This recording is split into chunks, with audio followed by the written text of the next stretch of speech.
Welcome back to California Live. Our next guest is an Emmy Award-winning journalist who was inspired by her own son to write children's books that are more inclusive for all kids. And now best-selling author Marquette Shepard is out with a new book called Ninja Nate, which teaches kids about having a disability. Marquette, welcome to California Live. Well, thank you for having me, Danielle. Yeah, absolutely. So your third children's book.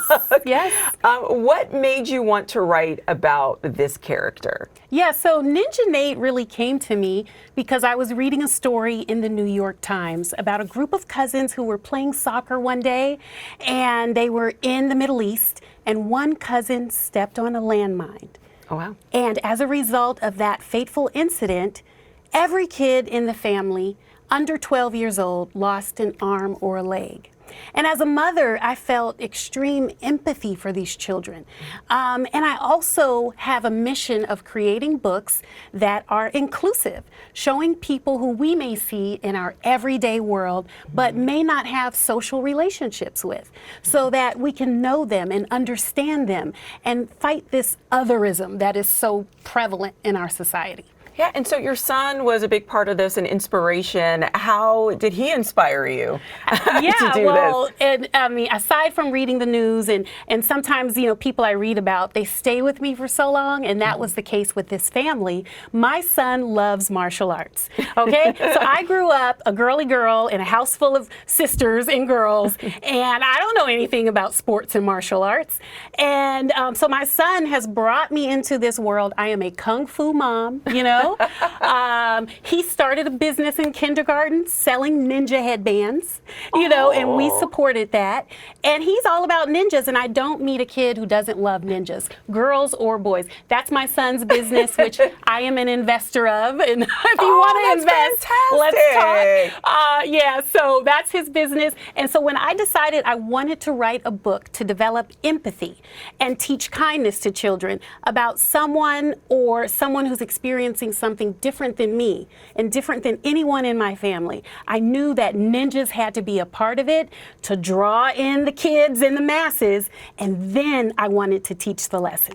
Yeah, well, let's talk about Ninja Nate, because, I mean, you've got to think about how you approach writing about a child with a disability, right? Absolutely. Yeah. How were you able to do that? Well, I have a wonderful editor at my publishing house, and we hired a sensitivity reader, right? Because when you're writing about someone who's different than you, you always want to make sure that you get it right, especially when you have the best of intentions at heart. So we brought in the disability community to pre-read the book, but Ninja Nate is really about a little boy who is wearing his ninja costume all summer long because he wants to hide an insecurity. And that insecurity is that he suffered a tragic accident at the beginning of summer, which resulted in him losing one leg. And so he says he's going to become Ninja Nate instead of Nathaniel Brown, his true self. And towards the end of the book, he has to make a decision.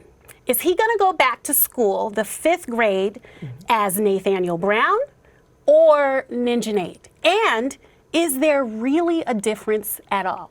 Right? And so there's a little bit of soccer, a little bit of kung fu, a little bit of ninja dreaming and scheming involved. And at the end, he has to be a big boy.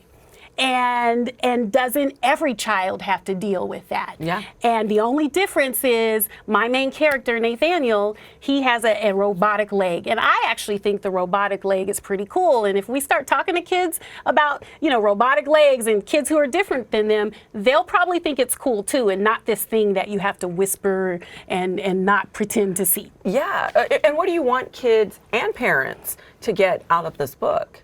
Yes, I want kids and parents to know that everybody has insecurities, right? That's the great equalizer. I don't think anyone looks in the mirror and says, oh yeah, I am 100% perfect. No. You know, and if you do, that you know, is something we can talk about at a later time. But I also want children and parents to get out of this book that it's okay to be different, right? Like, you don't have to fit in, and actually standing out, accepting yourself, everything that makes you different is what is going to make people love you and be excited about you and want to know more about you. How does this robotic leg work, you know? Yeah. And are you comfortable Well, and okay? Yeah, well, Marquette, thank you so much. Thank Ninja Nate you. is available now. Everyone, have a great day. We will see you tomorrow.